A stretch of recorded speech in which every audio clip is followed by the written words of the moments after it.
Martha Summers sat on the weathered rocking chair on her front porch, watching movers load the last of her furniture onto trucks. Rain tapped a melancholy rhythm on the roof overhang as she stroked the gray muzzle of Rusty, her aging German shepherd. The portable oxygen tank beside her hissed quietly, the thin tube trailing to her nostrils, a constant companion since her lungs had begun failing 3 years ago. 45 years of memories were being packed away in cardboard boxes and bubble wrap. The house had witnessed 5 children growing up, countless Christmas mornings, her husband Robert's final breaths 7 years ago, and now its own demise. Martha's 5 children had all found success thanks to her sacrifices. Elizabeth, 45, had become a formidable lawyer at a prestigious firm. William, 43, owned an upscale restaurant that catered to the city's elite. Sophia, 40, was a respected physician constantly on call. Rebecca, 37, had built a marketing career with major fashion brands. And Daniel, 35, the youngest and Martha's secret favorite, had struggled with gambling debts before finding his footing as an architect. A black luxury SUV pulled into the driveway, and Elizabeth emerged, designer umbrella unfurled against the rain, leather portfolio clutched to her chest. Behind her came William and his wife Vanessa, who remained in the car, attention fixed on her phone. "The nursing home in Oakwood has an opening," Elizabeth announced, approaching the porch. "They've agreed to take you next week." Her tone was businesslike, the same one she used in the courtroom where she'd made partner last year.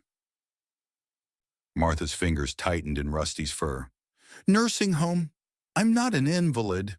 William stepped forward, raindrops darkening his tailored suit.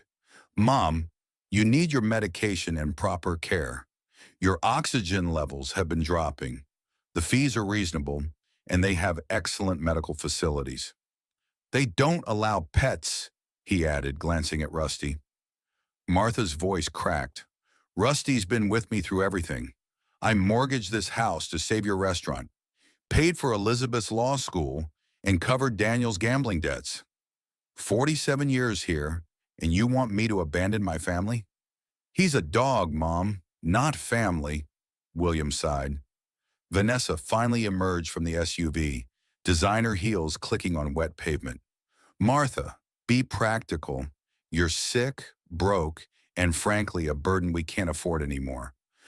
That dog is just another mouth to feed."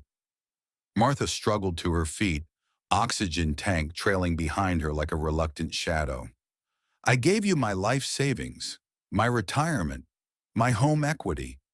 I chose you over my own security, and you won't even let me keep my dog."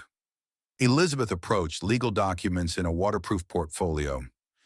"We've arranged for Rusty to go to a shelter. It's the most humane option, given your circumstances." "Humane?" Martha felt something snap inside her. Not her heart breaking, but her patience. "I worked 60-hour weeks at the textile mill for 30 years so you could become a lawyer. I destroyed my lungs in those mills to pay for your education, and this is your definition of humane?" A heavy silence fell, broken only by the thudding of rain and the rhythmic hiss of Martha's oxygen. William handed Martha a set of rusty keys. "Grandfather's old mining claim in the Blue Ridge Mountains. It's all we can offer. The cabin's still standing. Mostly. Maybe the mountain air will help your breathing." His expression softened momentarily. "But Mom, seriously, that dog won't survive a winter up there. He's old, just like—" He didn't finish the sentence, but the implication hung in the air. "Just like you." Martha's voice hardened into something unfamiliar, even to herself. "Rusty goes where I go. That's non-negotiable." The children exchanged looks, part exasperation, part relief at having done the minimum. As they drove away in their luxury vehicles, Martha unfolded a note left in the envelope. "We'll visit when we can. Try to understand. P.S. There's a vet clinic 50 miles from the cabin if you insist on keeping the dog." The truck's headlights finally illuminated a weathered sign. "Welcome to Ravens Creek, founded 1952. As they rounded the final curve, Martha's heart sank. There was no town, just the skeletal remains of an abandoned mining settlement. The truck's headlights swept across collapsed structures, rusted equipment, and at the center, her new home, a log cabin with half its roof caved in, windows shattered, porch sagging like a broken jaw. "My God," Martha whispered. The betrayal, already profound, deepened as she realized the true nature of her children's gift. Rusty barked once, sharply, and leapt from the truck the moment Martha opened her door. Instead of running off into the wilderness, a fear that had haunted her throughout the journey, the dog began methodically circling the property, nose to the ground, as if establishing a perimeter. "What's he doing?"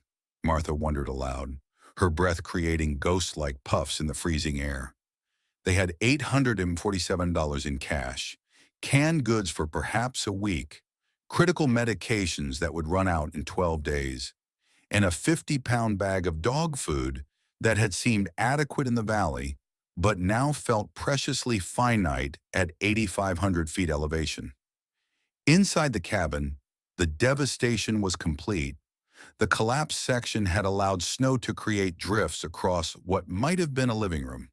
A rusted wood stove listed to one side, its pipe disconnected. The kitchenette sink had separated from the wall, and animal droppings suggested multiple species had claimed the space over the years.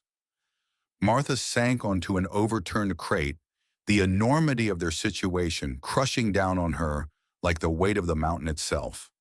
"I failed you," she whispered to Rusty, who was shivering despite his thick coat. "Maybe they were right about bringing you." Her oxygen concentrator struggled in the thin air as she moved slowly to a window. Outside, darkness had swallowed everything except the faded welcome sign, barely visible in the moonlight. Rusty pressed his warm body against her legs, and Martha scratched behind his ears. "Arthur Whitlock," she said, using her late husband's full name as she always did in moments of determination. "We survived the Great Recession, raised 5 children on factory wages, and buried our parents with dignity. The 3 of us aren't done yet."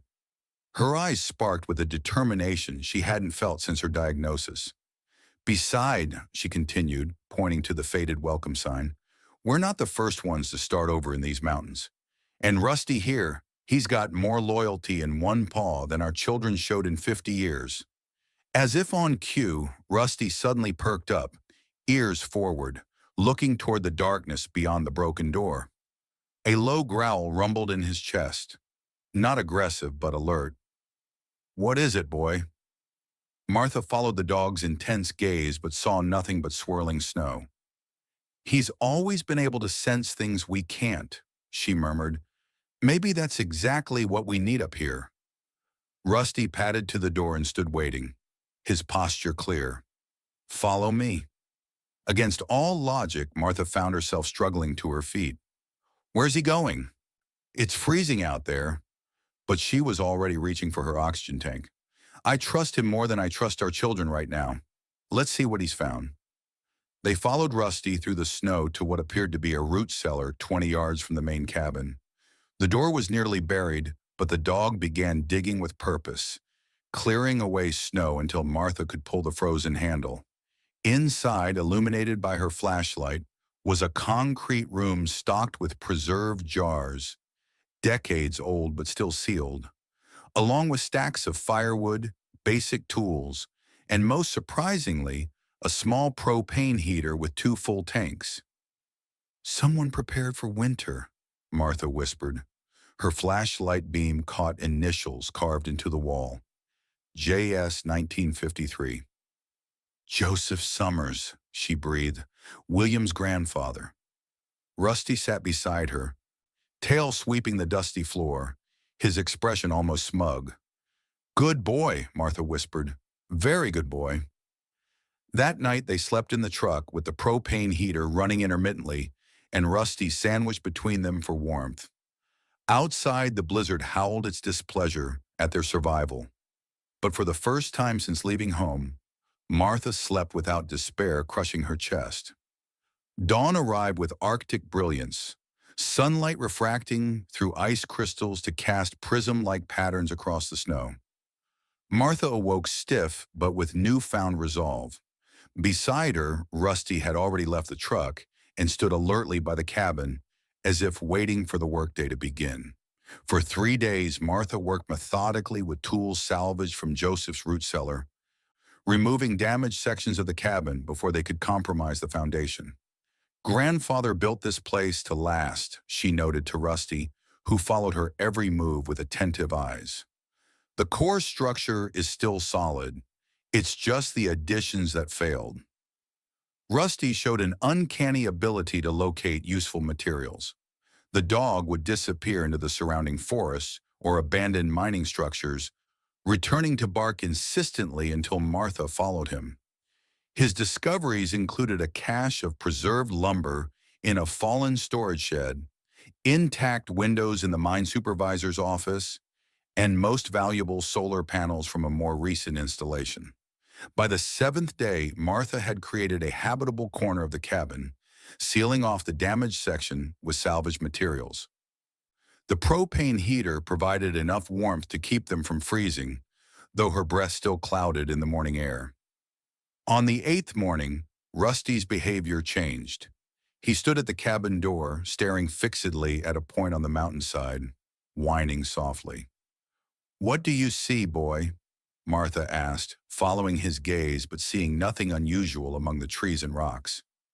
Rusty maintained his vigilance throughout the morning, periodically circling the property, nose to the ground, then returning to stare at the same section of mountainside. "I think he wants us to follow him," Martha realized. She eyed her dwindling oxygen supply. The portable tank would only last a few hours in this elevation. "Let's see what's got him so worked up." The climb was excruciating. Every few yards, Martha needed to rest, leaning against trees or rocks, her breathing shallow and rapid despite the oxygen. Rusty remained patient, waiting whenever she stopped, then urging her forward with soft woofs when she had recovered enough to continue. They had climbed perhaps a quarter-mile when Rusty darted ahead, disappearing behind a cluster of boulders. His excited barking echoed against the mountainside. "Rusty, what have you found, boy?" When Martha rounded the boulders, the sight stopped her short. Nestled in a natural depression was a steaming pool about 30 feet across, its waters crystal clear and lined with smooth stones. Despite the freezing temperature, wisps of vapor rose from the surface, creating a mystical haze in the winter sunlight. "A hot spring," Martha breathed, astonishment momentarily erasing her exhaustion. Rusty stood proudly at the pool's edge, tail wagging, clearly pleased with himself. He dipped one paw in the water, then looked back expectantly. Martha's scientific mind, the one that had helped her children with science projects and math homework for decades, sparked to life. Thermal activity, probably mineral-rich. People pay fortunes at spas for waters like this. Martha helped herself to the edge where she could sit on a flat rock. She trailed her fingers through the water, then raised them to her face. "It smells like my grandmother's mineral supplements. Sulfur? Magnesium, maybe." Rusty barked once, then began digging at a spot several feet from the pool's edge.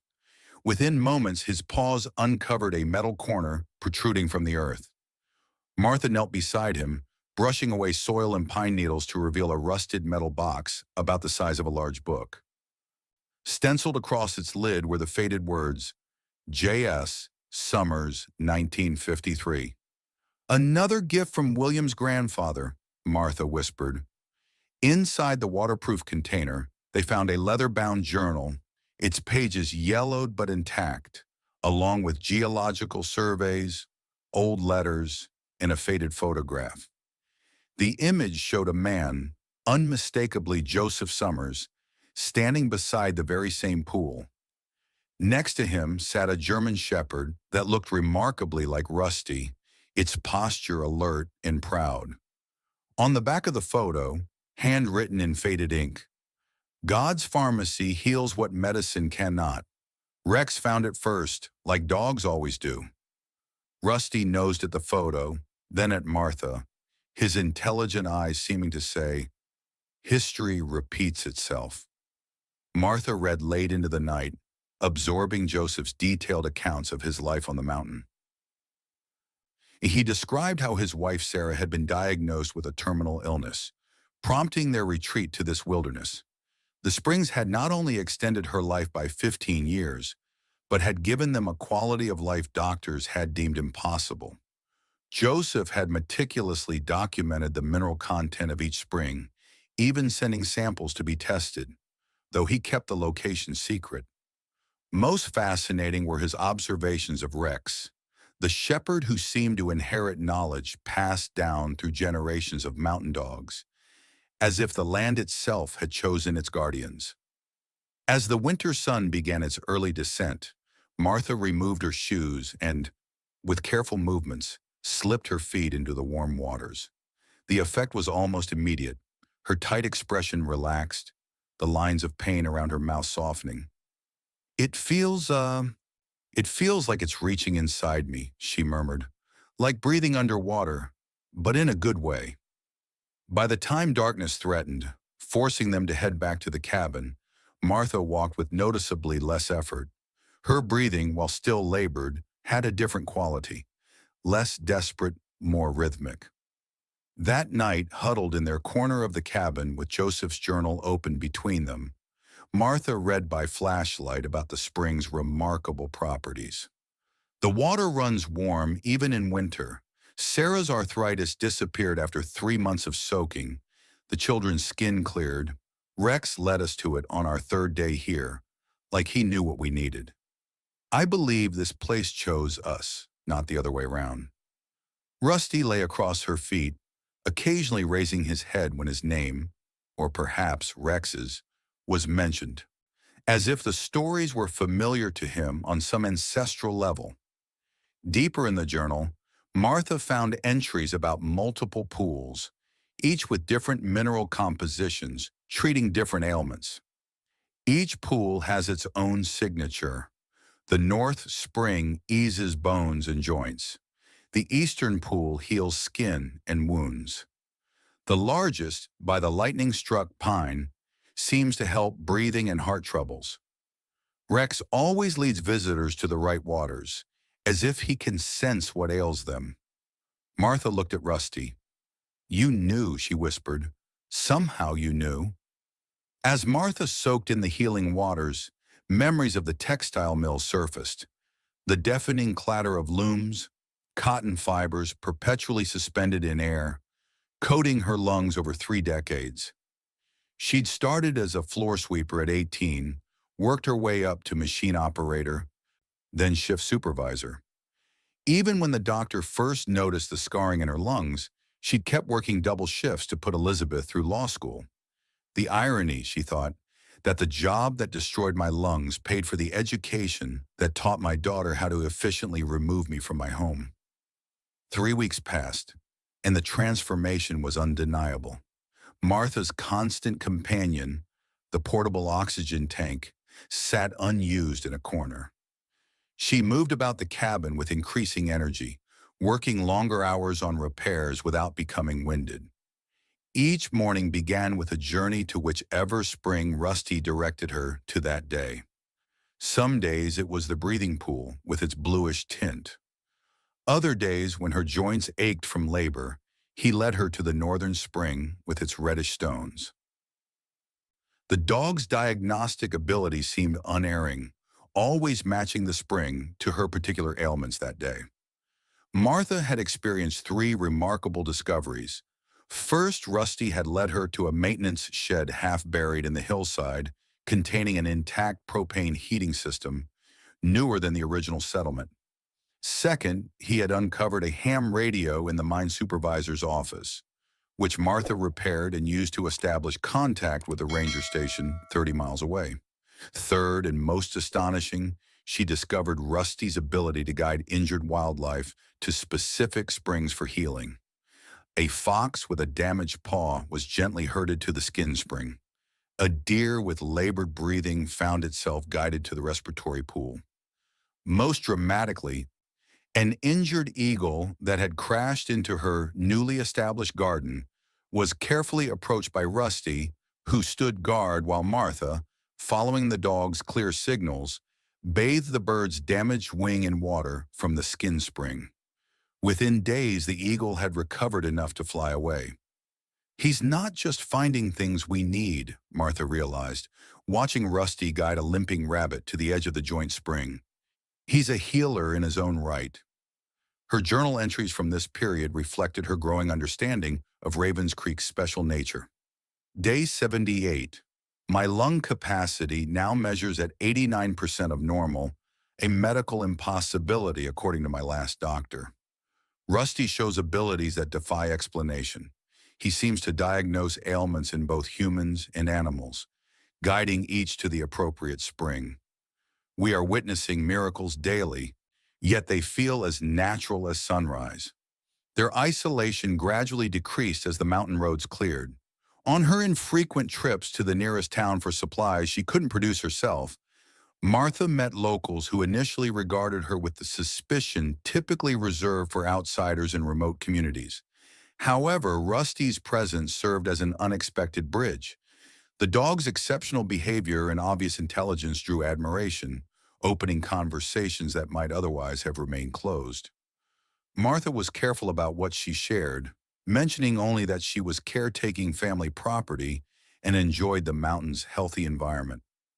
Her first unplanned visitor arrived in early summer, a local hunter named Harold Jensen, who appeared at her clearing, leaning heavily on a walking stick, his face contorted with pain.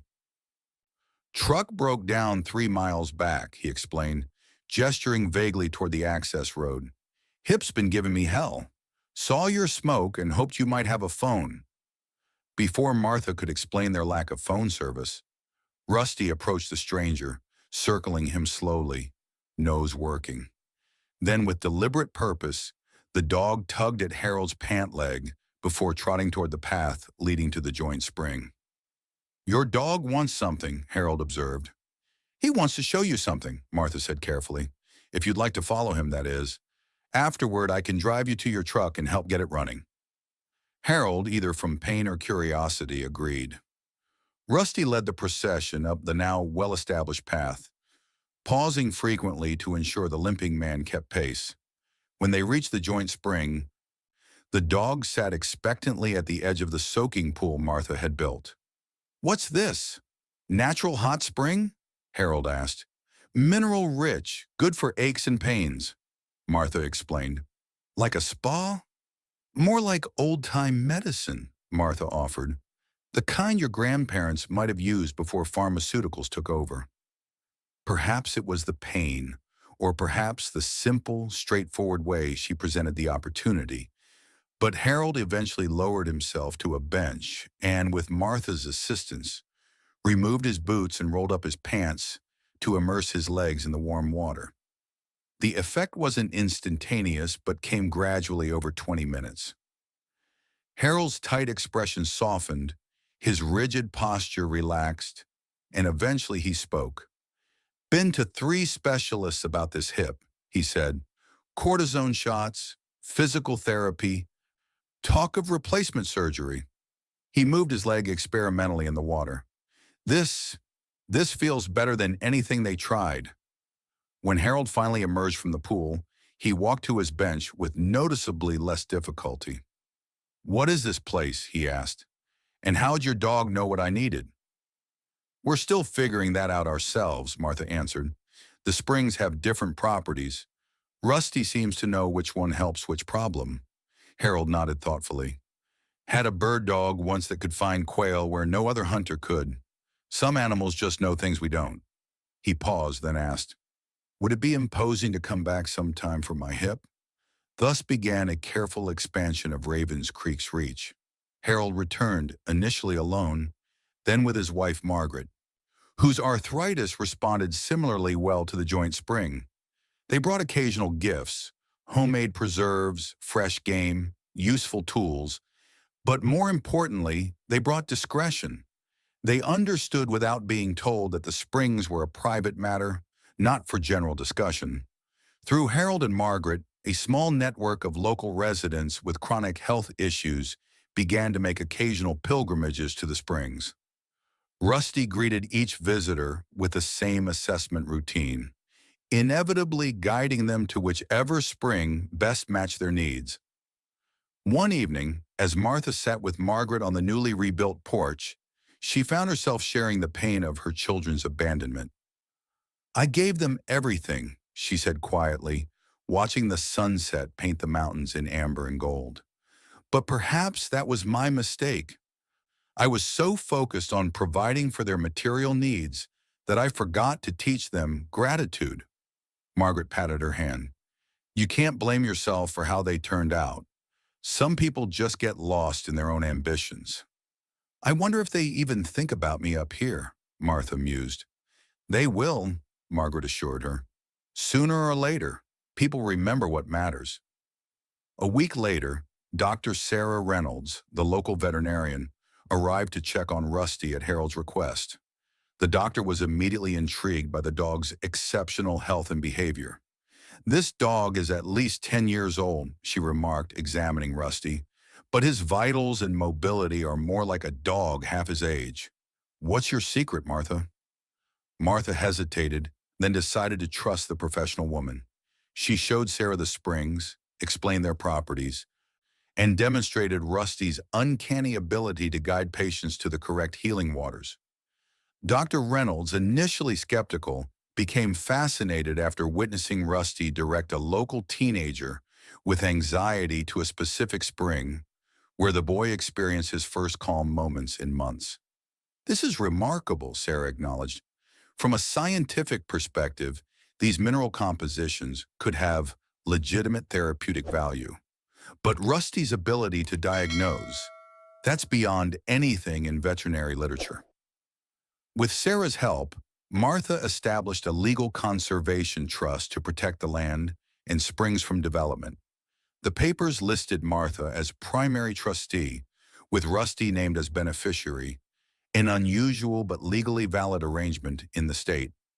"This place needs protection," Martha explained. "If the wrong people discovered waters that can reverse aging and heal chronic conditions, pharmaceutical companies would be all over it," Sarah finished. "Developers would turn it into an exclusive resort. Everything that makes it special would be commercialized or destroyed." Rusty suddenly stood at attention, staring down the access road with unusual intensity. His posture wasn't his normal greeting for expected visitors, nor was it his alert for wildlife. There was something almost wary in his stance. "Someone's coming," Martha said, reaching for binoculars. Through the lenses, she spotted a luxury SUV navigating the rough road with obvious difficulty. Even at a distance, the vehicle's gleaming black exterior and city cleanliness stood out as foreign to the mountain environment. Rusty moved to stand protectively beside Martha, a low rumble building in his chest as the SUV drew closer. "I don't like this," Martha murmured. "We don't have visitors scheduled today." As the SUV parked beside her truck, the driver's door opened to reveal a face she hadn't seen in nearly 6 months. William, impeccably dressed in casual luxury attire that nonetheless managed to look completely out of place in the mountain setting. Rusty's growl deepened, and Martha placed a restraining hand on the dog's collar. "Easy, boy," she murmured. William surveyed the transformed property with undisguised shock. His eyes moved from the renovated cabin to the terrace garden, the solar array, and the carefully maintained paths leading up the mountainside. "Mom," he called, "is that really you?" Martha stepped forward. "Hello, William. This is an unexpected visit." He approached slowly. "You look incredible. When we last saw you, When you last saw me, I was broken and discarded," Martha finished, her voice level but firm. "What brings you to Ravens Creek after 6 months of silence? We've been trying to reach you for weeks. No phone service, no response to letters." He gestured to the thriving homestead around them. Clearly, you've been busy. What exactly have you created up here? Before Martha could respond, the passenger doors opened and her other children emerged. Elizabeth with her ever-present legal portfolio, Sophia in designer casual wear that couldn't hide her professional bearing, Rebecca with her marketing executive's assessing gaze, and Daniel, who alone among his siblings had the decency to look ashamed. Vanessa eyed the rustic surroundings with poorly concealed distaste. Rusty's protective stance intensified, his body shifting subtly to place himself directly between Martha and her approaching children. "My God," Elizabeth exclaimed. "Mom, you're not using oxygen, and your hair, it's got color again." "The mountain air agrees with me," Martha replied. Vanessa approached, her designer hiking boots pristine and impractical. "And the dog survived," she observed with surprise, maintaining a safe distance from Rusty. "Why are you here?" Martha asked directly, making no move to embrace her children or invite them into the home she'd rebuilt with her own hands. William exchanged glances with Elizabeth before answering. "We've been hearing stories about miraculous healing springs, about an elderly woman who's created some kind of wellness retreat, about a remarkable therapy dog who guides people to exactly what they need." He paused, looking pointedly at Rusty. "Sound familiar?" The atmosphere tensed as the two groups faced each other. The abandoned mother who had transformed exile into purpose, and the children who had discarded her only to return when something of value appeared. "We've done some research," Elizabeth began, her tone professional. "The mineral rights and water rights attached to this property could be quite valuable with the proper development." "Development?" Martha's voice sharpened. "A wellness resort in this setting with documented healing properties and the unique angle of a therapy dog. It's marketing gold," William explained. "We could turn this into something beneficial for everyone in the family." "Where were you when I couldn't breathe?" Martha asked quietly. "When I had $847 and a collapsed roof. When I thought I might lose Rusty because I couldn't afford veterinary care." "We made mistakes, Mom," William admitted. "We were trying to do what we thought was best for everyone." "For everyone," Martha repeated. "Or for yourselves?" "We're family," William insisted. "This could benefit everyone." Martha stood and disappeared into the cabin, returning moments later with a folder of her own. She extracted several legal documents and handed them to Elizabeth. "As a lawyer, you'll appreciate this," she said calmly. "I've transferred all mineral and water rights to the Ravens Creek Healing Foundation, a nonprofit established last month. Myself and Rusty are listed as trustees for life." Elizabeth scanned the documents with professional rapidity. "You can't make a dog a trustee." "Actually," came a new voice from the path leading up from the main road, "in this state, you can designate an animal as a beneficiary with human trustees acting on their behalf. It's quite legal, and in this case, quite appropriate." Dr. Reynolds approached the gathering, medical bag in hand, her expression pleasant but resolute. Rusty immediately trotted to greet her, his posture relaxing from guard duty to welcome. "And you are?" William asked. "Dr. Sarah Reynolds, DVM. I've been documenting the remarkable healing properties of these springs and Rusty's therapeutic abilities for the past month." She nodded respectfully to Martha. "The foundation structure is quite sound legally. I serve as one of the human trustees for Rusty's interests, along with 3 other local professionals who have experienced the spring's benefits firsthand." "You've had time to arrange all this," Elizabeth observed, "yet you couldn't find time to call your children." "You didn't call me either," Martha pointed out. "Not until you heard there might be something valuable here." Dark clouds gathered on the horizon as tension thickened between Martha and her children. The wind picked up, carrying the scent of rain and ozone. Rusty, who had been lying quietly near Martha's chair, suddenly stood at attention, his gaze fixed on the mountainside. A low, urgent bark escaped him, followed by an insistent whine. "He's sensing a weather change," Dr. Reynolds recognized immediately. A significant one. From his reaction, Martha glanced at the sky where gathering clouds had begun to darken the late afternoon light. Flash flood risk increases this time of year. When there's heavy rain up top, it all funnels down through the old mining channels. As if confirming her assessment, Rusty barked again, more urgently, and began moving between the gathered humans and the cabin, clearly trying to herd them inside. We should continue this discussion tomorrow, Martha decided, rising from her chair. If Rusty says a storm is coming, we need to secure everything. Within an hour, the storm's true magnitude became apparent. What began as distant thunder quickly escalated into one of the violent microstorms that occasionally ravaged the high country. Rain fell not in drops, but in sheets, while lightning transformed the darkened sky into a strobe-lit battleground. The cabin, now solid and weather-tight thanks to Martha's renovations, became a haven for the reluctantly reunited family. Rusty moved restlessly from window to window, monitoring the storm's progress with obvious concern. "He's never this agitated about normal weather," Martha observed to Dr. Reynolds, who had decided to remain rather than risk the treacherous road. "His alertness suggests he's sensing something beyond the obvious storm." Near midnight, Rusty suddenly bolted from his monitoring position and rushed to the door, pawing frantically and emitting a series of sharp, demanding barks. "He wants out," Elizabeth asked incredulously. "In this? He wants us to follow," Martha corrected. "Something's wrong." Despite protests from the others about the foolishness of leaving shelter, Martha followed Rusty into the deluge, instantly soaked despite her protective clothing. The dog led her not toward the springs as expected, but to the solar array that powered their water pumps and essential equipment.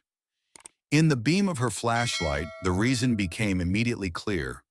A torrent of water was cascading down the mountainside, carving a new channel directly toward the solar panels. The flood would destroy them within minutes. With Rusty leading the way, barking encouragement, Martha managed to disconnect the critical components and move them to higher ground just before the muddy wave swept through, carrying debris and small boulders in its churning path. They returned to the cabin, drenched but victorious, only to find Rusty already circling anxiously toward another door. "He's trying to tell us something else," Martha realized. This time Daniel volunteered to follow, perhaps moved by the dog's obvious intelligence and dedication. Together with Martha, he trailed Rusty to the garden where the floodwaters threatened to wash away months of careful cultivation. Throughout the night, this pattern repeated. Rusty would alert them to each new threat, a weakening section of path that could undermine access to the springs, a storage shed where medical supplies were kept, the chicken coop housing Martha's small flock of laying hens. Each time, his warning came just in time to prevent disaster. By dawn, the storm's fury had begun to abate, though steady rain continued to fall. The exhausted group gathered in the cabin's main room, soaked and mud-splattered, but bound by the shared experience of the crisis. "It's like he has a sixth sense for danger," Martha noted, watching Rusty finally settle into an exhausted sleep by the wood stove. "He's not just a pet. He's our guardian." As the family dried off and changed into borrowed clothes, William suddenly clutched his chest, his face contorted in pain. He collapsed into a chair, breathing heavily. "William?" Martha was at his side instantly. "What's wrong?" "Nothing," he gasped. "Just stress. Been happening lately." Rusty approached immediately, circling William with intense focus, then barked sharply and tugged at his sleeve, trying to pull him toward the door. "He wants to take you somewhere," Martha said urgently. "In this weather?" Vanessa protested. "He's having a panic attack, not a heart attack." Dr. Reynolds knelt beside William, checking his pulse.